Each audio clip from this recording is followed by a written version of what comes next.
Lewisham, yeah. So friendly. I think a lot of singing goes on in Lewisham. Deptford. Blackheath. New Cross. Everybody talks to you on the bus. Yeah. Yeah. Can't be doing with snooties. Karl Marx's niece committed suicide a couple of houses up from us. And there's a very good choir in Brockley on a Thursday night. All right. That really good kebab shop's got. What kebab? What? Nice. Deptford Ice. Lovely Afro-Caribbean takeaway. Yeah. I used to go there after pottery in the 70s. Oh, that's right. What about the riots in New Cross? Oh, yeah. I was there. Yeah. When the motorbike got set on fire. That's quite Lewisham, actually. Keeping it real. Lots of parks. Piss Park. Oh, piss park, yeah. You go in the park up there, it smells of piss. There's just so much here that is overlooked by the world. Yeah, it's all right. Mark Steele's in town.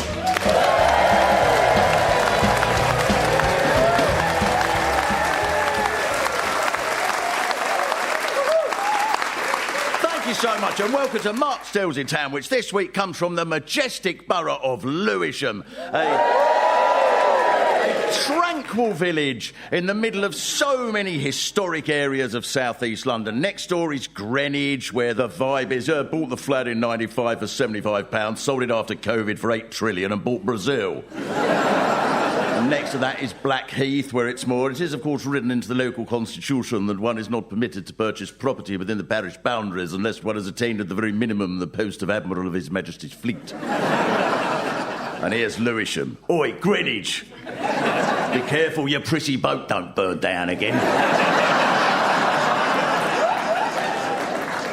There are so many different bits to Lewisham. We're in the Albany, which is in Deptford, which is in the borough of Lewisham, but it's not Lewisham. And we would have recorded this at the Lewisham Theatre, but that's in Catford, which is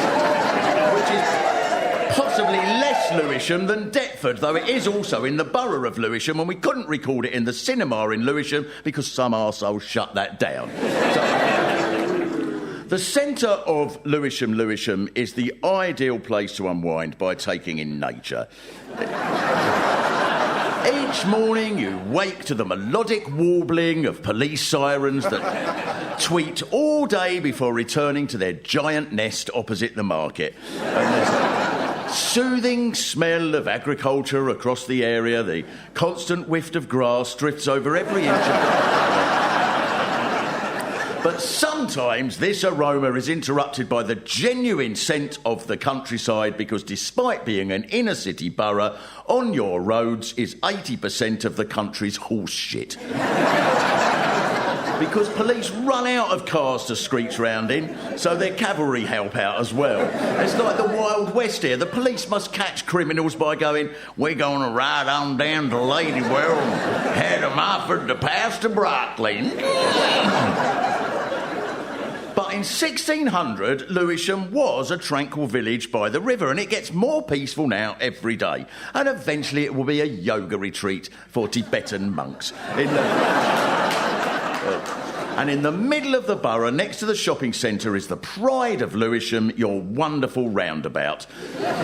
Created to puzzle the finest minds in the world, Harvard would send over its most brilliant mathematicians to try and solve the puzzle of how to get round this poxy thing in one go and get to Catford. And in the end, the council saw sense and replaced it with something even more complicated. So now you find yourself just screaming, where do I go? Where am I meant to go? Left's into a bus lane, right's the wrong way up a one-way. Across there, you're only allowed between 2:25am and 3:15am on bloody Boxing Day. This bit is officially in France.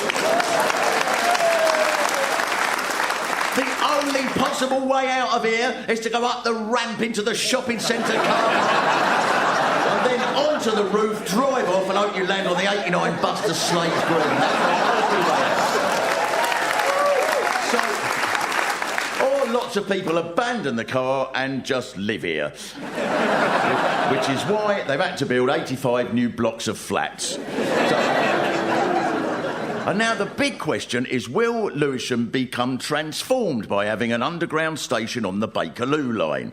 Now, for anyone outside London, the significance of this is enormous. As a South Londoner, I am aware the underground was designed by North Londoners. If you ask a North Londoner to come south of the river, they go, "Are you sure? Ain't it all just swampland and lions down there?" The Underground was a North London project. In 1870, whatever it was, they went, "I'll see what, let's have a system. It'll go all under the ground, be whizzing about. We have to get everywhere in no time at all. There you go, Baker Street. Right, got to have something to go to. Leicester Square, Piccadilly Circus, Oxford Circus, Green Park, South London. You can have Waterloo and Elephant and Castle. Anywhere else you can sodding walk." Here, Finchley, we'll have a laugh with this. Finchley North, Finchley South, Finchley East, Finchley West, Finchley Central, Finchley South West, Finchley North East, Finchley North North East, Finchley North past just North East, a little bit past North East East. Let's make words up. Totteridge and Whetstone, South London, Totteridge. They'll think it's a real place. It goes up to bloody Amersham in the middle of the countryside. There's farmers going, "Oh, I tell you what, these all in the ground, they're handy for getting me pigs to market." Keep on the right as you're going down the stairs, boys.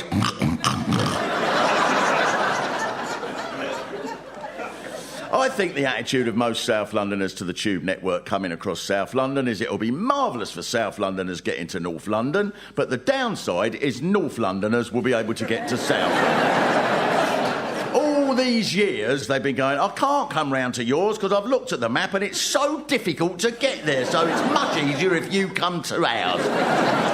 And if they can't be bothered to get an overground train and 3 buses, they can stay in Camden.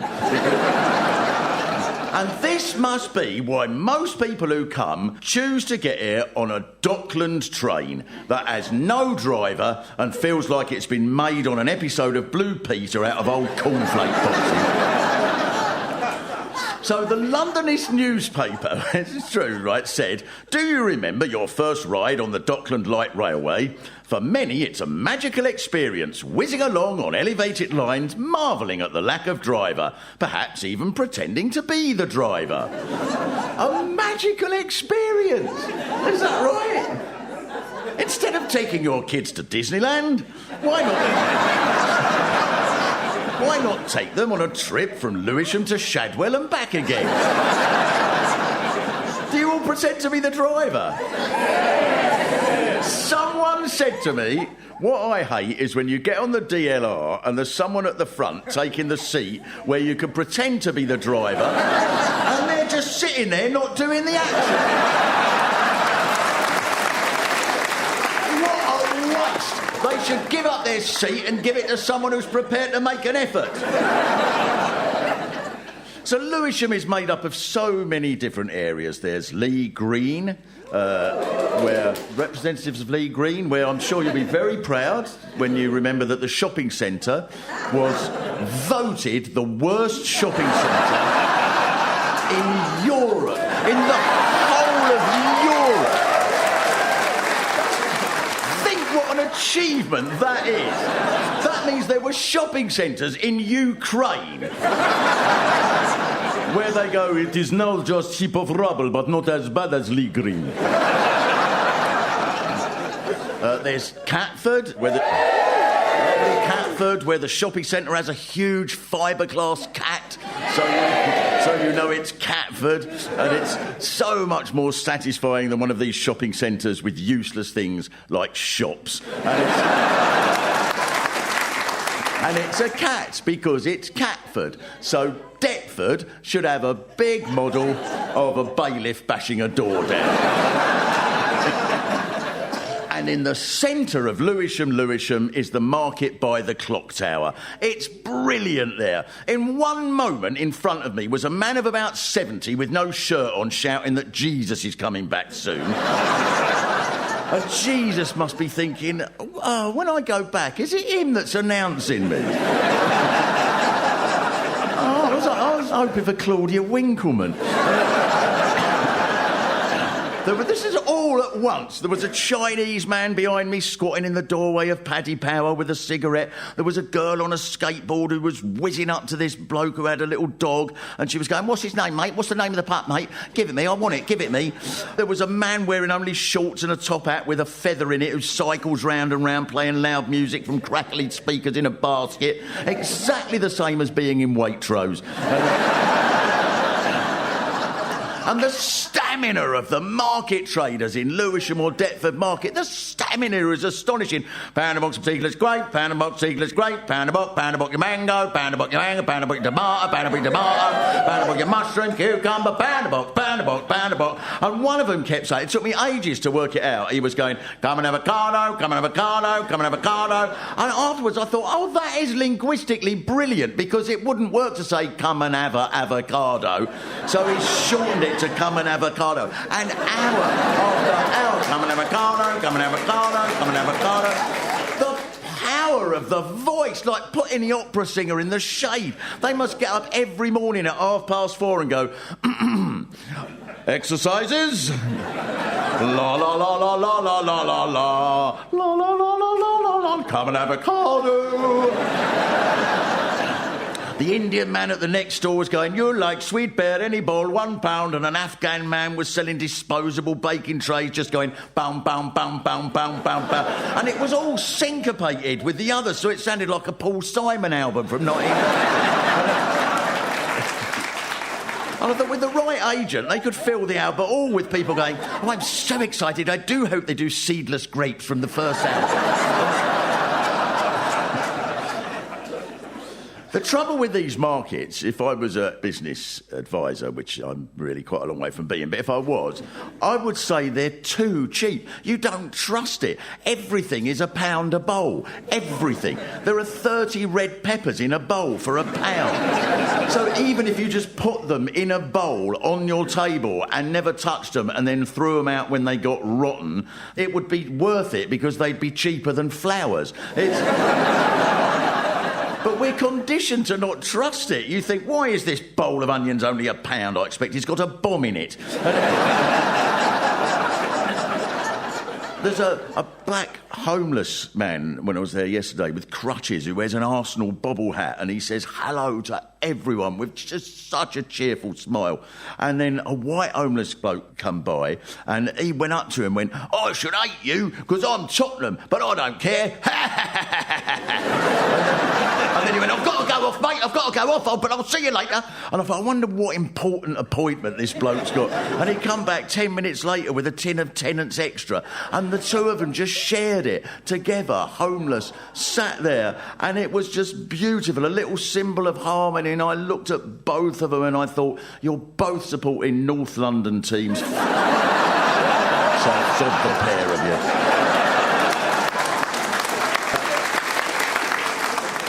And then there's Deptford Market. All of this is true, right? When I was there was a man from Birmingham in a Rastafarian hat, and he came past with these toy furry spiders, and he said, I tell people they're bumblebees because not everybody likes spiders.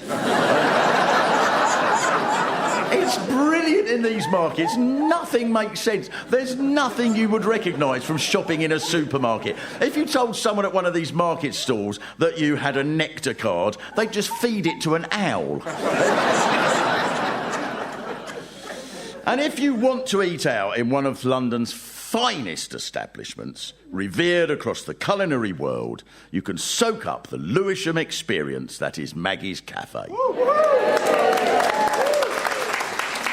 Do we all know Maggie's Cafe? Yes. It's the most marvellous place. It's a cafe run by Maggie from 1983 until she died a few years ago, and she knew everyone, and her family still runs it. And you get proper breakfast with bubble and hash browns and not gluten-free, locally sourced daisies in organic weasel piss. It's brilliant. You ask for a tea or a coffee, and as soon as you've drunk a bit, they fill it up again, whether you want any or not. And I asked for one coffee and come out having drunk a barrel of it. I'm thinking about it. I think that the man with no shirt shouting about Jesus was probably a timid insurance man until he went in there and come out buzzing from all the coffee. The speciality is the breakfast. On the menu, it says you can order up to a maximum of 20 items. Which means, because they have that rule, it means they must have had people in there who have tried to order 21. And we're told, sorry, love, you're only allowed 20. You can keep the beans if I take away the trifle. And, oh, this was true. Someone who clearly didn't know the rules in there, because on the menu it says coffee, bottomless cup. And she looked at it and went, What's that? I don't want that. It's going to go all over the place. And it's the most cheerful cafe in the world. Everyone talks to you. They must employ people to come in and say things like, "Oh, hello, Dave, how's your mum? Do you hear about Kenny? He's had to give up the window cleaning. He's allergic to ladders." I come down on the 36 bus. The driver said we all had to get off as the bus had been converted into a block of flats. "Give us one of them fried slices, will you? How's your Mary? She's still stuck trying to turn left onto the high street from the roundabout."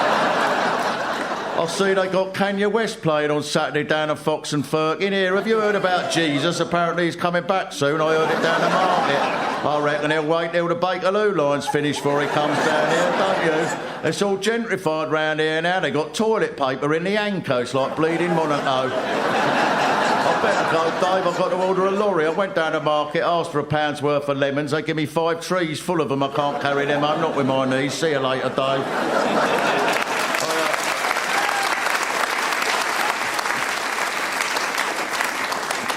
So Maggie was Irish and her husband Bangladeshi, and there's nothing more traditionally English than an Irish-Bangladesh family cafe. And when Maggie died during COVID, obviously the funerals were banned, and so there was a procession in the road going through Lewisham. So a brilliant monument to Lewisham.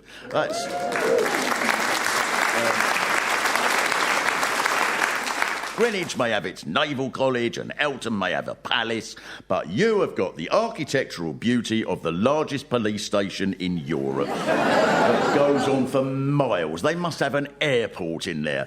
It's where Cheeseman's department store used to be, and there must be people who are taken in there now and never seen again. Not because of police brutality, but they just can't find their way out. They need horses in there to get from one side to the other. And some people do say, I don't know if people here think this, that it's being gentrified in Lewisham. Is that right? Yeah. A few people, I don't know, the gentry. Is it? When I was in the middle of 20 market stall people screaming, "Pantomime, pantomime, come and avocado," it didn't occur to me that this was the gentry. I had no idea that the bloke on a mobility scooter sat outside Greg's was the Duke of Northumberland. I will confess, 20 minutes it took me to cross the street this morning as there was a fox hunt coming up the Lee Road. There's a video on TikTok from an anti-gentrification campaign that says, "This used to be a working class district," and proves the area has been gentrified by saying, "Lewisham now has a Waterstones." So it's so posh that some people have learnt to read. But, Catford, bless you, you win this. The My London magazine said Catford is an area immune from gentrification. I think that's true. You could build a stately home there and move in Jacob Rees-Mogg, and by the end of the day you'd be outside shouting, "Pound your mushrooms, pound your mushrooms, pound your mushrooms, pound your mushrooms any ball," while his nanny squatted by Paddy Power with a spliff. Obviously, if you're observant, as you look out across the centre of Lewisham, you can see that the odd new building has gone up. There's one block in the centre called Waterside Point, which is fair because it is on the side of the water, although the water it's on the side of is the River Quaggy. The Quaggy has its charms, but being next to it doesn't make you waterside. Because water is one component part of the River Quaggy, but not really the main one. Old Lewisham is nostalgic for some people, partly because it had a huge department store called Cheeseman's. And I know lots of you will remember Cheeseman's. Everyone went there to see Santa. There were ponies in the foyer, actual ponies. They belonged to the police and went into Cheeseman's to claim asylum.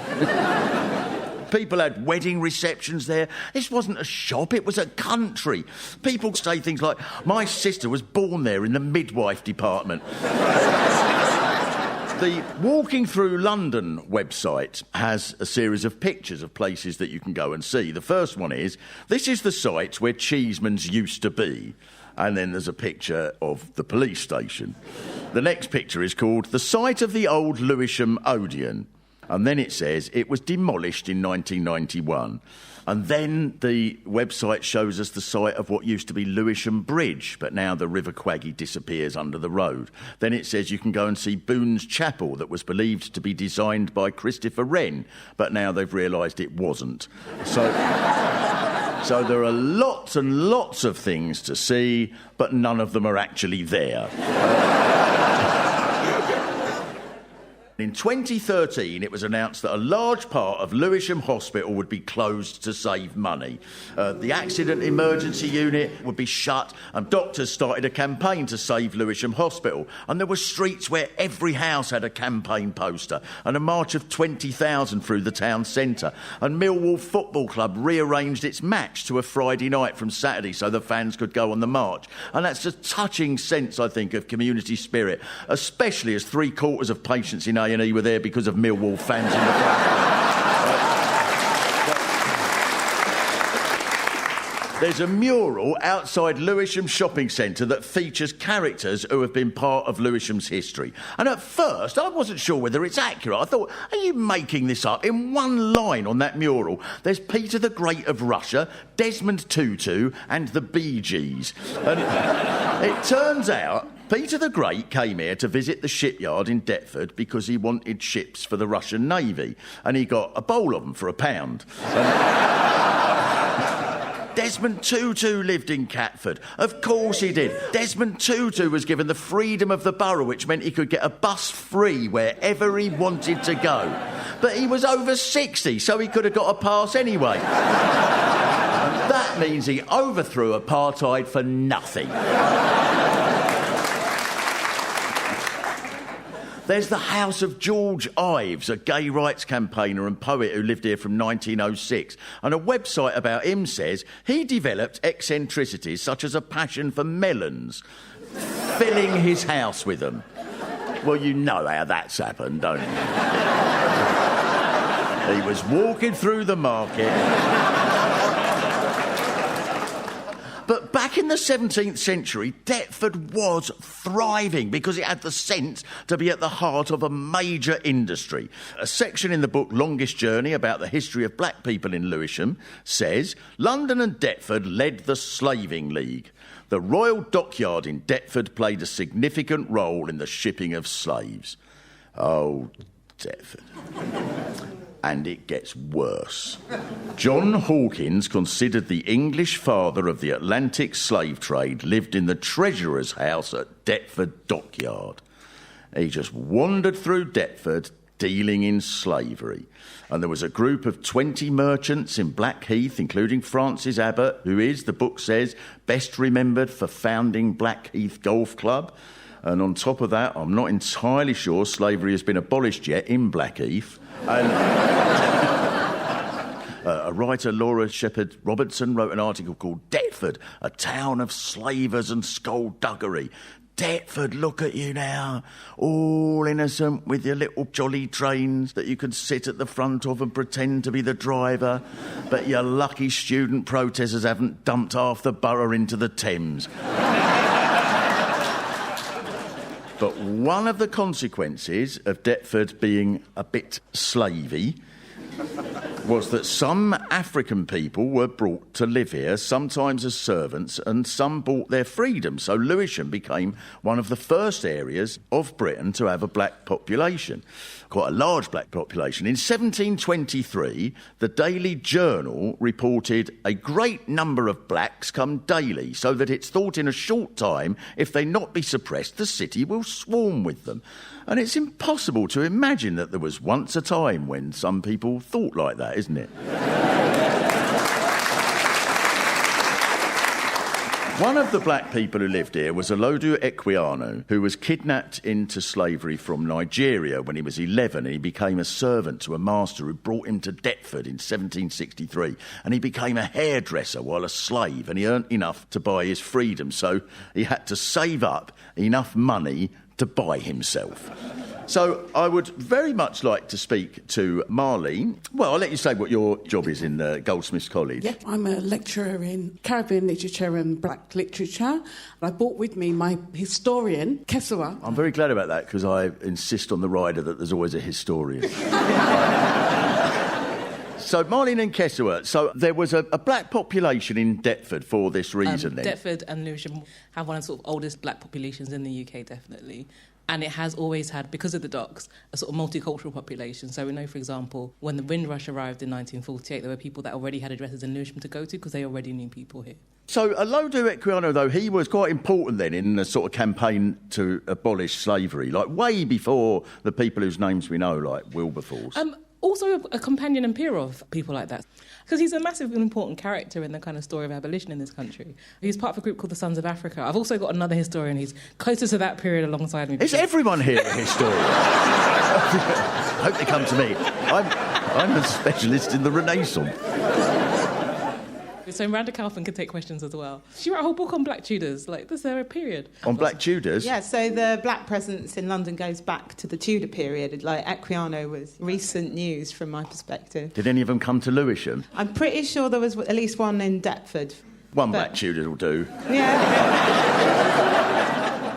But this was like an important little moment then in the campaign against slavery to... Yeah, so Equiano was sort of familiar with Granville Sharp, who was a key campaigner to try and get the English courts to state that Africans couldn't be forcibly taken back to the Caribbean or America to be re-enslaved. And so they educated themselves and learnt to read, because he wrote like all those books, didn't he? He wrote an autobiography called The Interesting Narrative. So his book at the time was a bestseller, I believe. Yeah, and you might relate to him because he went on a national speaking tour to promote his book. Did he? Yeah. I would never do anything so crass.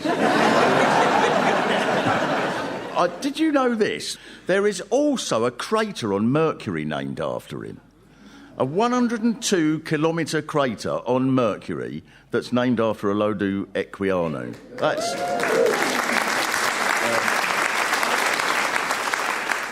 I also want to speak to Chloe and Ed and Sabiha, if they're here. So, Chloe, is it? Yeah. What's the organisation you're from? It's called Action for Refugees in Lewisham, but we just say AFRIL.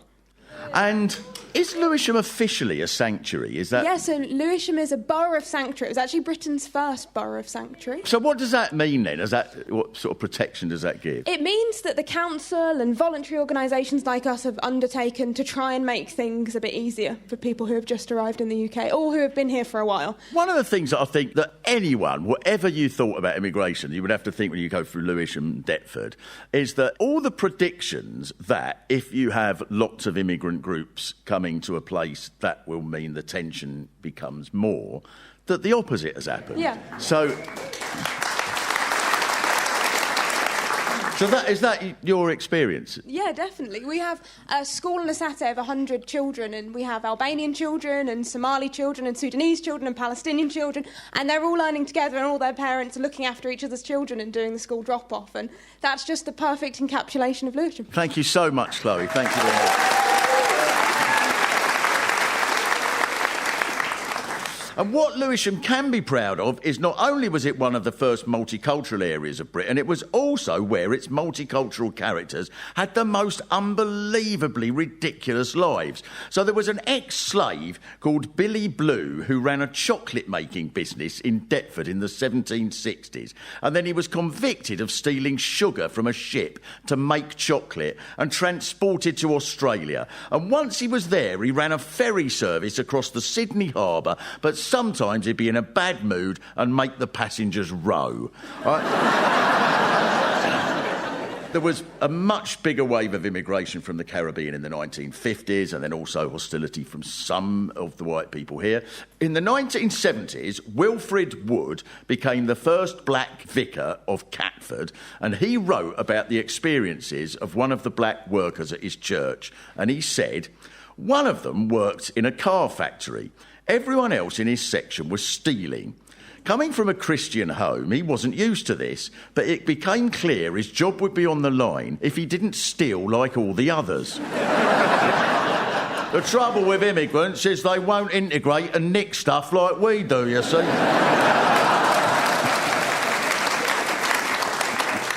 And then in 1977, Lewisham was the scene of a major battle. 21 black people had been arrested in the borough, so the National Front, who believed all immigrants should be deported, announced they would march through Lewisham because they said, we believe multiracial society is wrong and evil and we want to destroy it because the true English, of course, are pure, like these people who go, you're not allowed to say Christmas anymore, these people.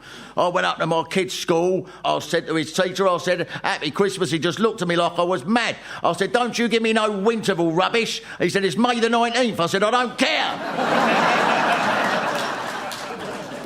These people. I had a recipe, right? I had a recipe on the radio for a traditional English Christmas dinner. Do you know what they said? They said, put paprika on your roast potatoes. Paprika! On an English Christmas dinner. It's supposed to be English, not spices from the Middle East. What's the Middle East got to do with Christmas? Nothing!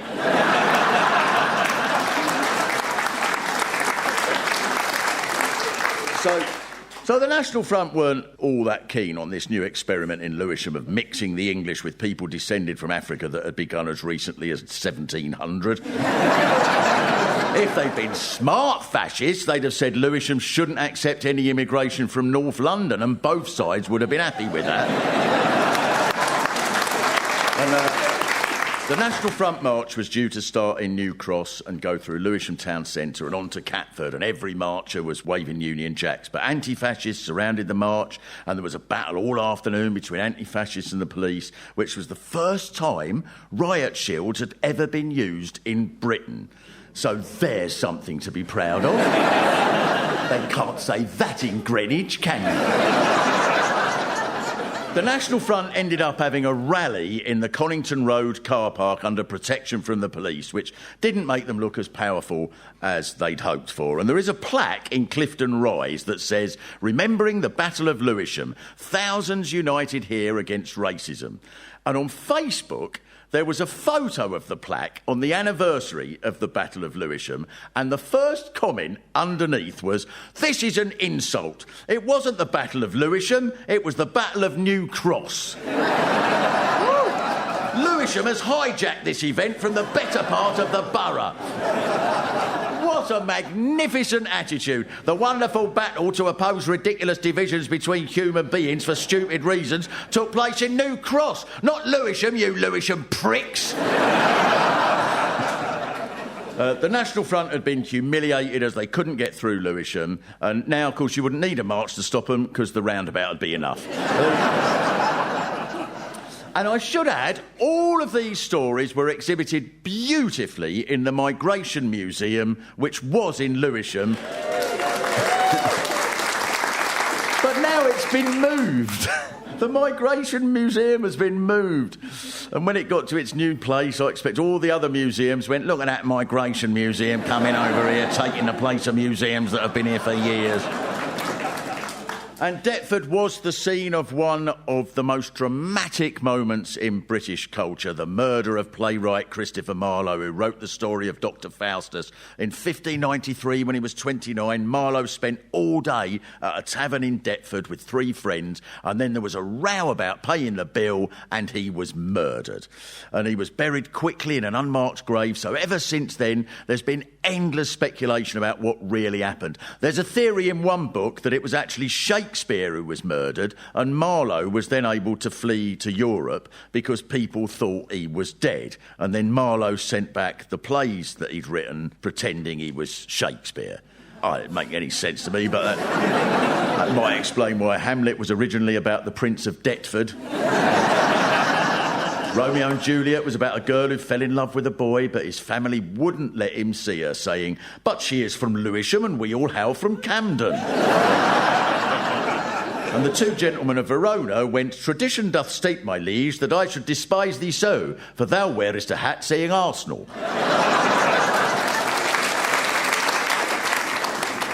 In a public vote for coolest streets in the world in 2022, between Praça das Flores, Lisbon at 18, and Calle Ocho, Miami at 16, the number 17 coolest street in the world is Deptford High Street.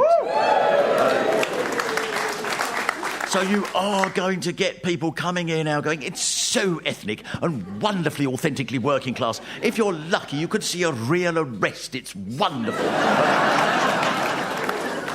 So So much happened in the borough of Lewisham. The socialist song The Red Flag was written by Big Jim Connell on a train from London Bridge to New Cross, which is maybe why the first draft went, "With hands held tight, we'll stand and fight. If you see anything that doesn't look right."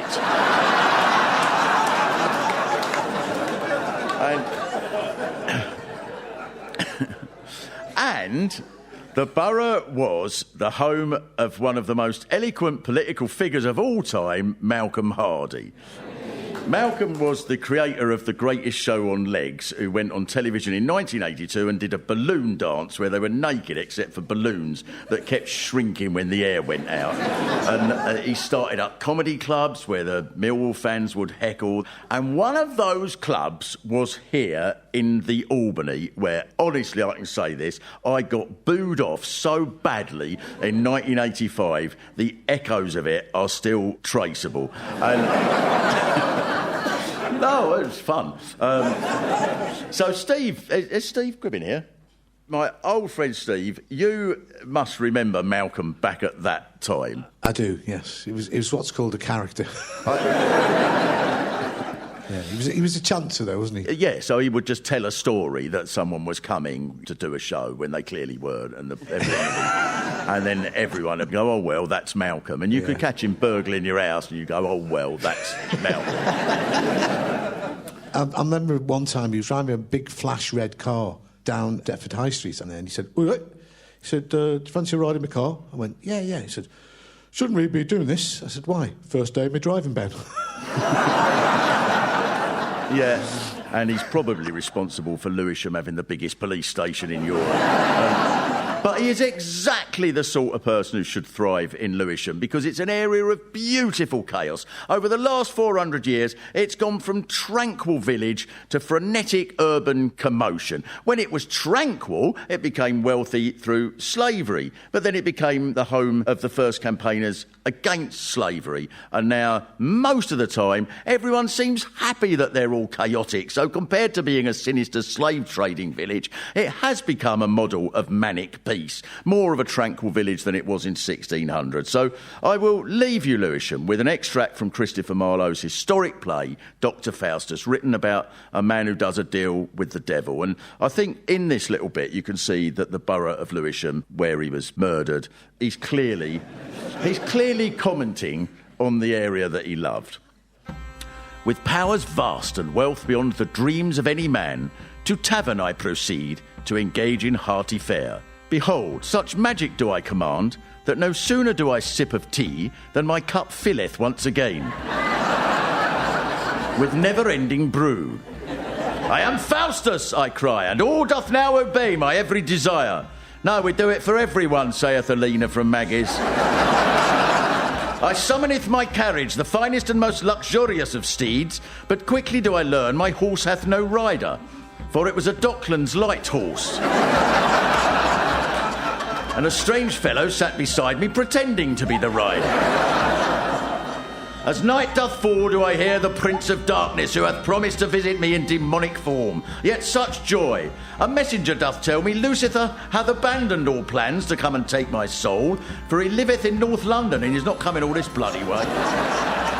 Thank you very much.